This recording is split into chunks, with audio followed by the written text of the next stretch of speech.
आणि गंभीर प्रश्नावर आज सभागृहात चर्चा चालू आहे आणि मी मंत्री महोदय भरत गोगावले साहेबांचे आभार मानेल की त्यांनी सभागृहाला आश्वासित केले की या ठिकाणी आज तातडीने कारवाई होईल। अध्यक्ष महोदय, महाराष्ट्रामध्ये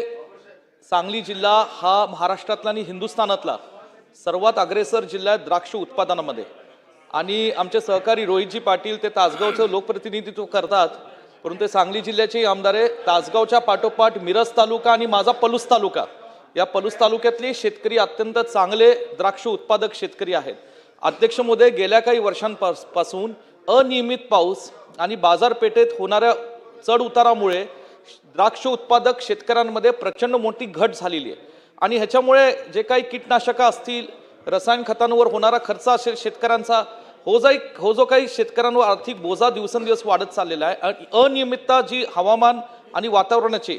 त्यामुळे आता ती संख्या कमी होत चालली। कर्नाटक असेल, सांगली जिल्ह्यातलं आपलं महाराष्ट्र या राज्यातले शेतकरी असतील, त्यामुळे कुठेतरी आशेचं किरण गेल्या वर्षी काही शेतकऱ्यांना दिसलं। 1.5 लाख टनापर्यंत जेव्हा बेदाण्याचं उत्पादन झालं तेव्हा पहिल्यांदा कुठेतरी 350 रुपये ते 450 रुपयाचा किलोला दर हा शेतकऱ्यांना बेदाण्याच्या बाबतीत मिळाला। तेवढ्यात एक दुर्दैवी घटना घडली की अफगाणिस्तान, चीनचे हे काही चुकीचे बेदाणे, एक शेवटचा प्रश्न महत्त्वाचा विचारणार मी, जे काही असे चुकीच्या लो क्वालिटीचे बेदाणे आले ते सांगलीच्या बाजारपेठेत या ठिकाणी त्याची भेसळ करण्यात आली आणि ते मोठ्या प्रमाणात त्याची विक्री केली। ह्याच्यावर आपण कारवाई करतायत, ह्याच्यावर मी तुमचे गोगावले साहेब मनापासून आभार मानेल। पण गोगावले साहेब, मी गेल्या वेळी जेव्हा दादा भुसे साहेब महाविकास आघाडीमध्ये कृषी मंत्री होते, मी त्यांचा राज्यमंत्री होतो, त्यावेळेस बजेटमध्ये तरतूद झालेली होती आणि द्राक्ष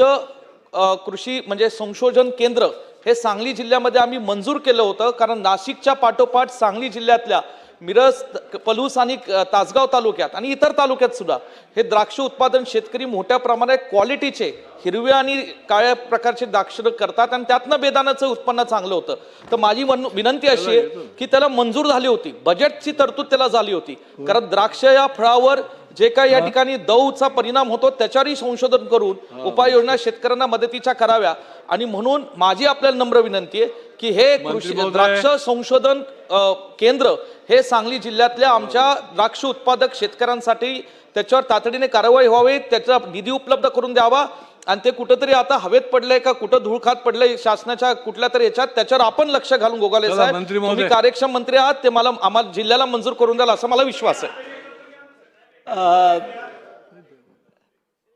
चांगला प्रश्न विचारलेला आहे। जे काय जर ते थांबलेलं असेल तर का थांबलंय हे निश्चितच त्यामध्ये, आणि सांगलीसाठी जर द्राक्षांसाठी हे जर उपयोगी होणारे असेल तर निश्चितच